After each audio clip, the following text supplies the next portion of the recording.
novo quadrinho do Jodorowsky, novo quadrinho do Ed Brubaker e mais nessas leituras da semana que começa agora. Oi, eu sou o Luiz aqui do Antiplano, o único canal de cultura do mundo. Se você ainda não é inscrito, se inscreve, ativa o sininho e vamos lá para as leituras da semana que começa agora. Bom, começar tirando aí o elefante branco da sala, ou melhor, o Lama Branco do Alejandro Jodorowsky junto do Jorge Bess, que é a mesma dupla que fez Juan Solo, que tem review aqui no canal, quadrinho que a gente gosta demais, tem várias referências aí bíblicas e tudo mais, e aqui não tem outra, né?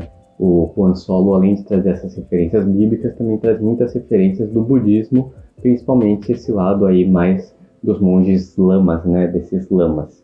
Aqui vai contar a história de um casal americano que estava ali passeando pelo Tibete, eles estão ali aprendendo sobre a cultura e tudo mais, e esse casal está grávido, né? Eles estão para ter um filho, e quando tá para nascer esse filho, eles resolvem seguir toda a tradição ali budista, toda a tradição tibetana, né? Nisso, quando eles estão dando à luz, um outro casal também tibetano começa a dar luz ao mesmo tempo, e um grupo inimigo acaba invadindo o acampamento, que acaba matando o filho dos tibetanos e o casal inglês, né? Esse casal europeu que estava junto. O inglês acaba nascendo e acaba sendo criado pelos pais que acabaram de perder o filho. Logo de cara eles já percebem que esse menino que nasceu, o Gabriel, ele tem uma facilidade para ser um grande lama no futuro. Ele é meio que a reencarnação de algum lama do passado que foi muito importante. Então a gente vai ver todo o treinamento dele ali em artes marciais, na cultura também ali tibetana, enquanto ele tem o seu crescimento pessoal, né? De criança até a fase adolescente, assim mais ou menos. Porém, em um determinado momento, alguns ingleses invadem ali o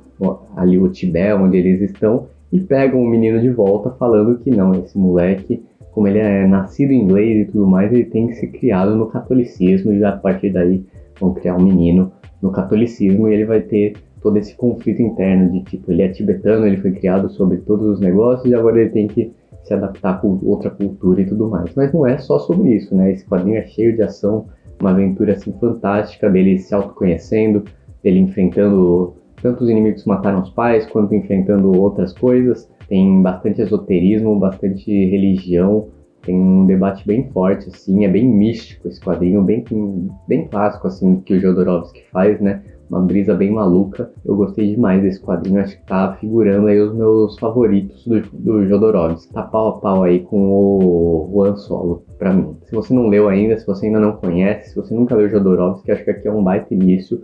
Tem tudo que o Jodorowsky gosta e é ele escrevendo em um dos seus melhores momentos, eu acredito. Fica a recomendação do Lama Branco, lançamento da editora Conrad. Inclusive, esse quadrinho foi enviado pra gente pela Conrad.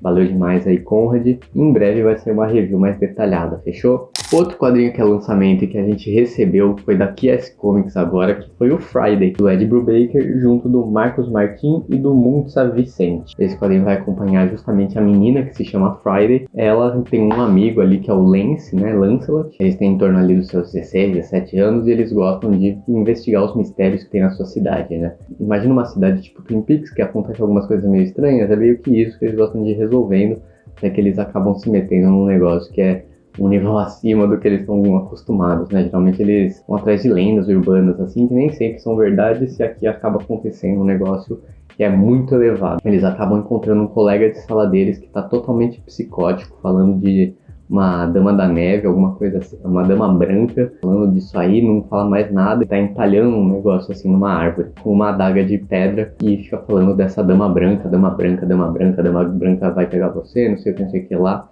e eles começam a tentar entender o que tá acontecendo. Junto deles, eles também convencem o xerife da cidade, né, uma cidade pequena, então tem todo esse negócio meio de todo mundo se conhece, se ajuda e tudo mais. O xerife é um cara que ajuda eles nessas missõezinhas, né? Até que um dia, tá tendo uma nevasca gigantesca, ela acabou de brigar com o Lance e tudo mais, ela vai tentar ir resolver as coisas com o Lance na casa dele, que é um farol, né? E quando ela chega lá, o Lance não está. Aí ela fala, ele deve estar no nosso quartel-general, né? O nosso clubinho secreto. Ela vai até o clubinho secreto, ela vê uma explosão e tá o Lance caído ali, com a cara toda deformada porque pegou fogo e tá morto, né? E aí começa toda a loucura desse quadrinho, toda a parte que é mais ocultismo, né, desse quadrinho. É muito interessante o jeito que o Ed Brubaker escreve aqui. É bem diferente do que eu tô acostumado de Criminal, de Matar ou Morrer, do DCPG, né? O Gotham City Department de Polícia. Então, ver ele aqui fazendo um negócio mais jovem, mais leve, né, de certa forma, tudo bem, tem toda a questão de ocultismo, tem morte e tudo mais, mas é de um jeito mais leve, é mais jovem mesmo, né, para pessoas de outras idades. Junto de uma arte também que eu não tô tão acostumado, porque eu tô acostumado a ver ele com o Sean Phillips, né, e aqui é ele com esse outro mano que faz uma arte mais estilizada, um negócio bem diferente do que eu tô acostumado do Matar ou Morrer. Foi uma surpresa muito grande. Eu gostei bastante, ele é rapidíssimo de ler. Eu li aqui, são 9 capítulos, né? Tem umas 350 páginas. Eu li em uma sentada, assim, foi de boa, deve ter dado umas 2 horinhas lendo. Gosto muito. Tem alguns plots aqui muito interessantes, tem todo um plot twist ali que acontece do meio pro final, assim, que é muito, muito legal. Vale a pena ir atrás. Não sei, não lembro de ter visto outros quadrinhos dele que tem, assim, essa questão de ocultismo. Talvez o Fatale, né? O pessoal fala que tem um negócio assim. Mas é bem legal ver ele trabalhando outros temas, sem ser só criminalidade ou coisa do tipo. Tudo bem que ainda é 2 jovens resolvendo crimes, né? Mas aqui é bem diferente do padrão polícia que a gente está acostumado, né? Não com o Criminal, com Matar ou Morrer, com o Gotham City. Fica a recomendação demais aqui de Friday, um dos meus favoritos aqui da PS Comics. Bom, falei do Ed Brubaker e o Ed Brubaker também fez Demolidor, então nada melhor que emendar num Demolidor, só que aqui no caso é o do Mark Waid, o famoso Demolidor alegre, né, o Demolidor de bem com a vida. Vai acompanhar algumas histórias dele. A principal seria a dele com o Topeira, né, que o Topeira tá tentando encontrar um certo cadáver para resolver uma situação, e ele acaba pegando o do pai do Matt Murdock sem querer. O Matt Murdock fica irado e vai atrás do Topeira para resolver aí essa situação, né? Pegar de volta o cadáver do pai dele. Só que tem uns diálogos muito bons, eu achei, aqui entre os dois. Um negócio meio que do Topeira jogando na cara dele que, pô, seu pai tá morto, o que você vai fazer com o cadáver? Não tem o que fazer, seu pai já foi. Então é muito legal ver, porque tem toda essa amargura aí que o Demolidor tem toda uma questão que eu não conhecia do Topeira ali, do porquê que ele tá querendo esse corpo e tudo mais. Tem outras histórias também que são junto do Homem-Aranha e da Mulher Gata Negra, que é muito interessante. Tem também toda a ligação com todos os clãs de bandidagem aí de Nova York que estão atrás do negocinho do Quarteto Fantástico que ele pegou no volume anterior. Então tá rolando muitos plots ao mesmo tempo e são todos muito interessantes. A história também que abre aqui é muito legal, que é o Matt indo com algumas crianças para um acampamento, alguma coisa assim, e o ônibus acaba parando no meio da estrada que está congelada.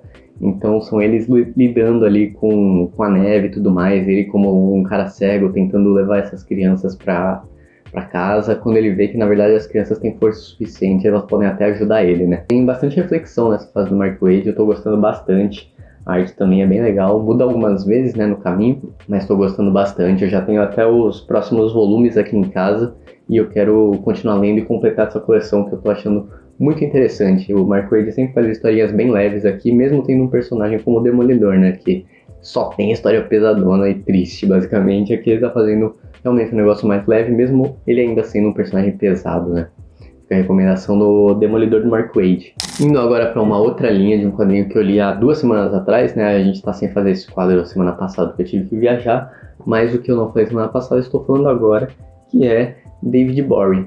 David Boring é um quadrinho que eu tava meio receoso de ler, porque eu tinha lido coisas novas do Daniel Clowes, tinha gostado muito, né? Que nem o Mônica e o Paciência, mas eu tinha lido algumas coisas mais antigas, que nem o H-Ball, como Uma Luva de Ferro, moldada em Bibi Bobó, que eu não tinha gostado tanto. Esse aqui, no caso, é o meio termo, né? É entre toda essa neura aí dele, né? E aqui é o meio do caminho. E eu gostei bastante aqui do David Boring. Basicamente é esse cara que ele é fascinado por bundas. Ele consegue identificar tudo sobre uma mulher só de olhar a bunda dela. É muito interessante esse plot, é engraçado. Só que vai falar também de muitas inseguranças que esse personagem tem, várias coisas do relacionamento dele com a amiga, relacionamento com a mãe. Fica a recomendação, se você já gostou de Mônica e de Paciência, aqui o David Boring é um quadrinho que eu gostei bastante do Daniel Clowes. Também semana passada eu tomei coragem para ler O Árabe do Futuro. Por que eu falo que eu tomei coragem? Porque alguns anos atrás eu tinha tentado ler, eu não tinha conseguido, não tinha gostado do ritmo e tudo mais. E dessa vez eu falei, não, o pessoal fala tão bem desse negócio, e eu tenho 3 volumes, né?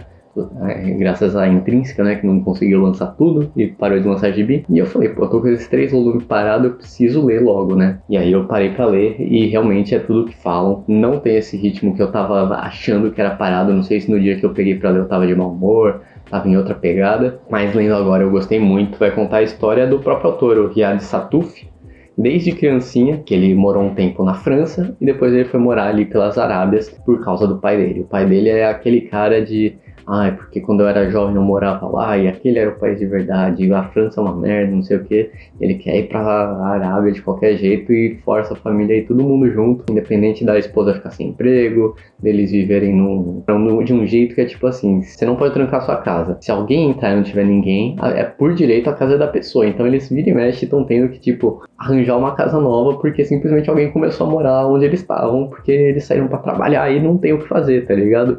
Fora que algumas mazelas sociais que eles encontram pela cidade e tudo mais. E o relacionamento familiar, que também não é nada leve entre os parentes deles árabes e eles que já têm uma vivência um pouco mais diferente, né? É muito legal falar muito sobre esse drama familiar, principalmente entre pais e mães e tudo mais. Fica a recomendação, eu quero muito continuar lendo. Eu acho que a Intrínseca lançou até o volume 4 ou 5 e na gringa já tá no 7, né? Então eu espero que alguma editora lance logo, pegue logo os direitos para lançar aqui, talvez uma versão mais compiladona, né? 2 em 1, 3 em 1. Acho que ia ficar bacana isso aqui na coleção num formato maior e mais bonitinho. E também a arte aqui é muito interessante, ela é meio simples, né? Só que dependendo do país que eles estão, a paleta de cores muda, né? Então se eles estão na França, vai ser com as cores da bandeira da França. Se eles estão em algum país da Arábia, vai ser com as bandeiras das cores, a paleta de cores vai ser de acordo com a bandeira. Muito interessante. Fica a indicação, né, do Árabe do Futuro. Vou ler os outros em breve e trago mais novidades. Essa semana eu também li Anamorfose do Shintaro Kago, que eu tinha aqui há um tempinho. Eu gostei bem mais do que do Pedacinhos. Minha namorada também leu e adorou. Basicamente vai contar sobre um grupo de pessoas que recebe um convite para participar desse programa chamado Anamorfose. Esse Anamorfose é basicamente um rico que junta as pessoas para recriar algum momento de assassinato ou coisa do tipo e invocar fantasmas. Mas nem todo mundo acredita, né? Mas todo mundo topa participar para ver se ganham dinheiro no final. Quando eles chegam lá, eles se deparam com um cenário que é tipo uma cena de tokusatsu. Eles fazem uma recriação da cidade que eles estão em miniatura e botam um cara fantasiado ali de monstro gigante para viver ali para ser um monstro. No caso, a história é desse cara que ele morreu usando essa roupa. Quando ele estava gravando uma cena, colocaram muita pólvora ali e ele acabou morrendo. E aí tentam invocar o fantasma desse cara. Só que isso vai escalonar para um nível totalmente diferente de piração. Muito legal, cria todo esse mistério de o que está acontecendo, será que é fantasma mesmo? Como que funciona? E esse debate entre os próprios personagens, né? Será que um vai trair o outro? É bem legal o clima que rola aqui. Tem toda a questão da arte dele de ser um body horror bem diferenciado, não é um Junji Ito, né, de pesado, mas é um body horror que chega assim a incomodar, principalmente porque ele é mais real, né, do que o Junji Ito. Então tem algumas coisas que você olha, não são os plots mais reais, é meio esquisito de ver. Tem também algumas outras histórias curtinhas depois da metade desse quadrinho, que são também algumas muito interessantes. O acabamento aqui também, vale ressaltar, é lindo, né, da Darkseid, é um formato pequenininho, capa dura, tem essa capa rosa bonitona, é bem minimalista, acho muito legal o design que a Darkseid faz nos quadrinhos dela. Eu indico para vocês comprar o que vocês acharem aí do Shintaro Kago. Os meus favoritos são A Grande Invasão Mongol, Dementia e talvez esse aqui entre em terceiro lugar. Mas tem também o quadrinho da Pipoca Nankin, tem outro quadrinho da Darkseid, fica a recomendação de ir atrás das obras do Shintaro Kago. Outro mangá que eu li, eu já falei acho que nas últimas leituras, só que agora saiu o volume novo, que é o Akunohana volume 9, né, As Flores do Mal volume 9, que vai continuar acompanhando a história do Kasuga aqui, tendo essa redenção depois de tanto sofrer ao longo de 7, 8 volumes. Aqui ele tá tentando retomar as rédeas da vida, tentando ser feliz e botando ele em primeiro lugar, né. Antes a gente sentia que ele era deixava tudo para acontecer pelo que os outros querem e não tomava muito à frente, ele acabava sendo muito manipulável, muito influenciável, e aqui é ele de fato indo para frente, tentando conseguir uma característica mais pessoal, né? Ele era muito os outros e menos ele, né? Aqui ele começa a ser mais ele do jeito que ele quer. Indico demais, é um dos meus mangás favoritos. Tô até pensando já em tatuar aqui um negocinho que tem nesse mangá. E já tá chegando no final, acho que são 11 voluminhos, já tá no 9, e é um quadrinho da New Pop, fica a indicação, acho que você acha fácil todos os volumes ainda. Akunohana, As Flores do Mal, um dos maiores mangás aí sendo publicados hoje em dia que tá chegando no fim. Essa semana também li mais um quadrinho da Mino das narrativas periféricas, que é Azul Estelar, do Cândido. Esse aqui vai contar a história dessa menininha aqui da capa, que ela trabalha aí na espaçonave, alguma coisa assim, e ela meio que arruma as coisas, né, da espaçonave. Ela é azul, né, dá a entender que esse grupo azul ou é uma raça de fora ou são robôs, alguma coisa assim. As pessoas só chamam para fazer esse tipo de trabalho, né, eles são meio que feitos para trabalhar, basicamente. E aqui ela vai acabar se encontrando com outros seres, né, um ser na real que é do planeta Terra original, que ele era um egípcio, alguma coisa assim, vai acabar fazendo ela refletir sobre o propósito dela na vida, o propósito dela no que ela está fazendo ali. Muito interessante, traz algumas discussões espetaculares. O Cândido aqui está mandando muito bem, principalmente também na arte, que é muito interessante. Fica a recomendação, se você quer um sci-fi brasileiro aí, que vai abordar temas sociais, temas históricos até, fica a recomendação do Azul Estelar. Gostei muito. E outro das narrativas periféricas que eu li é Crianças Selvagens, do Gabo. Esse aqui acho que é um dos meus favoritos das narrativas periféricas, talvez o meu favorito. Eu tinha visto essa capa há um tempo na internet, tinha achado muito lindo, mas estava esgotado. Chegou na feira do livro, eu acabei encontrando e comprei. Basicamente vai contar a história de alguns meninos que moram na rua. Esse primeiro menino é um menino que morava com a sua mãe e tudo mais, a mãe tem um problema com o pai. Aí o menino vai defender a mãe e a mãe acaba ficando muito brava com o filho e o cara meio que fala, ou eu ou a criança, a mãe manda a criança embora, a criança começa a morar na rua e encontra com outro amiguinho. E junto desse amiguinho, você vê aqui que eles estão com fantasias de pássaro, né? Eles acabam encontrando ali no carnaval umas fantasias de pássaro e acabam indo cometer pequenos furtos, assim, e vivendo como crianças fariam, vivendo sozinhas, né? No meio da rua, sem ter o que comer, sem ter onde morar. Eles vão dando o jeito deles de viver, né? E a gente consegue ver aqui várias conversas interessantes entre eles, o jeito deles pensarem é muito legal, o jeito que eles conversam, o jeito que eles convivem, tudo aqui é muito legal, a gente fica com o coração na mão, assim, do começo ao fim, porque a gente sabe que devido ao nosso país, devido a tudo que acontece no mundo, vai ser uma vida muito difícil que eles vão ter, né? E pra finalizar, eu li o volume número 3 de Starman. Starman, que é uma sériezinha que eu tô acompanhando aos poucos. Eu tô lendo um volume a cada, sei lá, 2 meses. Mas eu tô gostando muito. É um dos quadrinhos de herói com mais coração que eu vejo aí. O James Robinson realmente estava amando fazer aqui o personagem. Quem não sabe, Starman é um personagem clássico das antigas. E aqui vai acompanhar um filho dele que assumiu o manto, mesmo não sendo assim o que ele mais queria na vida. Aqui ele já tá assumindo mais esse papel de herói, conhecendo outros heróis, conhecendo mais do passado do pai, se entendendo mais com o pai, tentando resolver situações com outros personagens que estão em torno dele, que acabam falecendo ou coisa do tipo, né? É muito legal, esse personagem é extremamente interessante, ele é um cara que gosta muito de velharia, né? Ele queria ter essas lojas de vender, ele tem essas lojas de vender quinquilharia, então ele tá sempre indo atrás, assim, de arranjar alguma coisa desse tipo, mas ele nunca se interessou pelo passado do pai. E aqui ele começa a realmente se interessar pelo passado do pai e ver o pai como um herói de verdade. Bom, essas foram minhas leituras das últimas 2 semanas. Se você leu alguma coisa interessante, comenta aqui embaixo. Se não é inscrito, se inscreve, ativa o sininho, deixa o like. Eu também vou deixar alguns links do que eu li aqui na descrição, se você quiser apoiar o canal sem ser membro. Você pode se tornar membro, mas se você não quiser se tornar membro, você pode comprar pelos nossos links, que vai ser muito bom pra gente. Muito obrigado e tchau!